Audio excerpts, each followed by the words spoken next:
Style with substance is an idea that lies at the heart of the ELLE brand. It was already present in Paris in 1945, where Russian immigrant Helena Lazarev launched a magazine that would counsel women on all areas of their lives, from history to hemlines. Madame Lazarev's weekly magazine would become a powerful influence on French fashion, as well as a champion of women's struggle to secure their rightful place in society. In 1970, ELLE launched the Current State of Women survey that culminated in 13 proposals to government and a historical gathering at Versailles. Historic laws followed. By 2010, the brand's influence had grown to reach 4.5 million readers via 35 international editions, including a South African edition launched in 1995. ELLE France relaunched its survey to find out what women had achieved and what remained to be conquered. ELLE Italy then launched Soar ELLE Italia 2010 to learn more about the lives of Italian women. ELLE South Africa has now joined this international initiative with the ELLE Female Factor.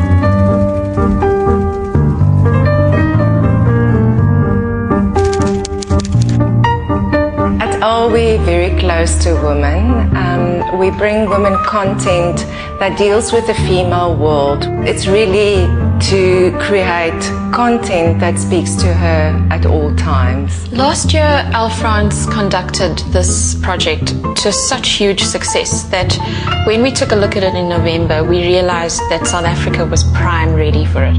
ELLE South Africa is the first country to take the initiative and to launch it outside Europe. It is the perfect vehicle for women in South Africa right now, because we are starting to tap into our own currency as women in this country. And it's kind of because we've a fairly young democracy, so to speak, there are a lot of issues that hasn't been addressed.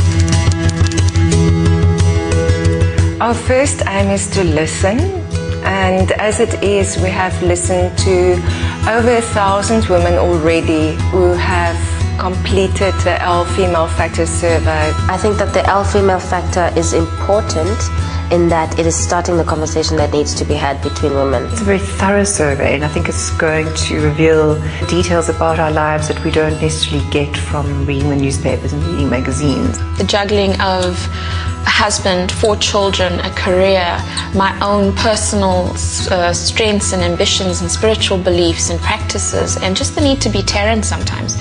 I think that's probably one of the hardest struggles, and it's a universal struggle. I think the Female Factor provides a centralized portal, to hear from women of all sorts of backgrounds. There are a lot of discussions around women's issues. On top level, people are discussing that there are not enough women in executive positions in companies. I am concerned with how we perceive ourselves. I feel that women, we say it a lot, and we've got days dedicated to women freedom and equality, but essentially we're not as equal to men in the workplace. Domestically, women are not equal. For me, number one is actually education.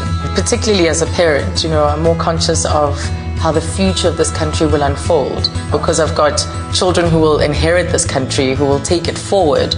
I need to be in a role where I'm positioned to make decisions, where I'm involved to make decisions and be aware of what's going on. Women are still being raped and are victims of violence, and none of this should happen at all. I think that projects like this that are really true and sincere and resonate with such a broad spectrum of South African women have the real ability to shift the reality of South African women today purely by making them aware of their own power.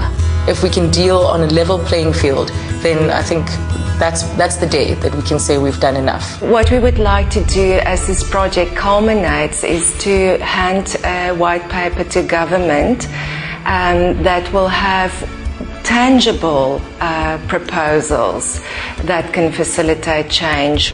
Talk is good on one level, but if the talk is not being translated into action, it's meaningless.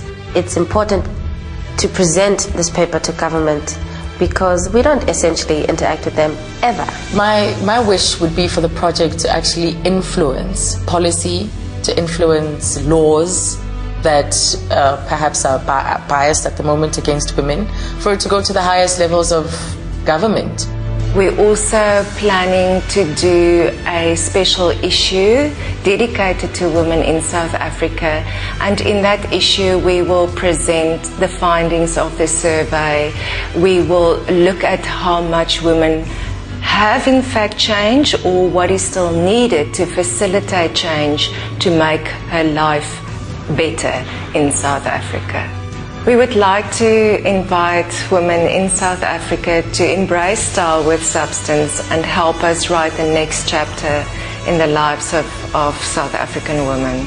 With ELLE, it's not just about the clothes you wear, it's how you wear it. It's how you fill your shoes as a woman, and they are allowed to be really beautiful shoes.